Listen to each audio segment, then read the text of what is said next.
Iran Israel মধ্যপ্রাচ্যের দুই চিরশত্রু, কিন্তু সবসময় বৈরী ছিল না দুই দেশের সম্পর্ক। একটা সময় উল্টো বন্ধুত্বপূর্ণ সম্পর্ক ছিল তেহরান তেল আবিবের মধ্যে।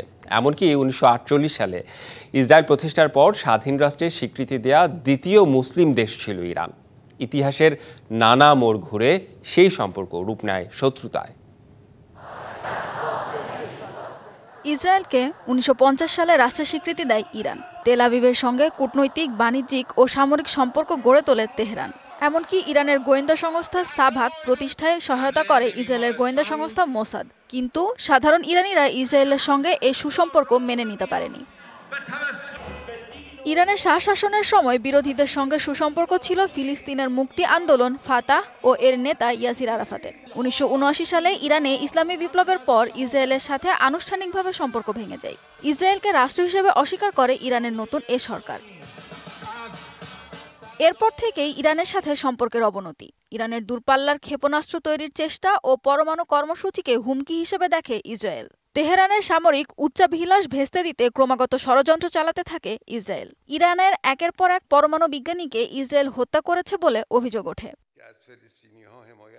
একই সাথে মধ্যপ্রাচ্যের কয়েকটি দেশে ইরান তার প্রভাব বাড়াতে গড়ে তোলে আধা সামরিক বাহিনী। লেবাননে ইরানের সহায়তায় গড়ে ওঠে হেজবুল্লাহ। 90-এর দশকে ফিলিস্তিনের স্বাধীনতাকামী সশস্ত্র গোষ্ঠী হামাস ও ইসলামিক জিহাদকেও সহায়তা দিতে শুরু করে ইসরায়েল। অর্থাৎ মধ্যপ্রাচ্যে আধিপত্য বিস্তারের প্রতিযোগিতায় ছায়াযুদ্ধে লিপ্ত হয় ইরান ও ইসরায়েল। এরপর থেকেই চলতে থাকে হামলা পাল্টা হামলা। গেল বছর 7ই অক্টোবর ইসরায়েলে হামাসের হামলার পর বেড়ে যায় তেহরান তেল আবিব উত্তেজনা। গেল 1 এপ্রিল সিরিয়ায় ইরানি দূতাবাসে হামলা সেই আগুনে ঘি ঢালে। প্রতিশোধ হিসেবে ইসরায়েলে প্রথমবার সরাসরি ড্রোন ও ক্ষেপণাস্ত্র হামলা চালায় ইরান। পরাশক্তিগুলোর মধ্যে ইরানের হামলা মোকাবিলায় তেল আবিবকে সরাসরি সহায়তা দিয়েছে ঘনিষ্ঠতম মিত্র যুক্তরাষ্ট্র। সাথে ছিল যুক্তরাজ্য ও ফ্রান্স। এছাড়া পাশে থাকার ঘোষণা দিয়েছে অস্ট্রেলিয়া ও জার্মানি। অঞ্চলটিতে মার্কিন মিত্র জর্ডান ইসরায়েলের লক্ষ্যবস্তুতে ছোড়া মিসাইল ও ড্রোন ধ্বংস করেছে।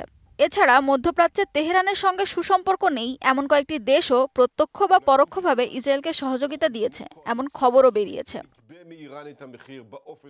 মার্কিন বিরোধিতার জেরে গোপনে ইরানকে অস্ত্র ও প্রযুক্তি দিয়ে সহায়তা দিতে পারে রাশিয়া, চীন ও উত্তর কোরিয়া।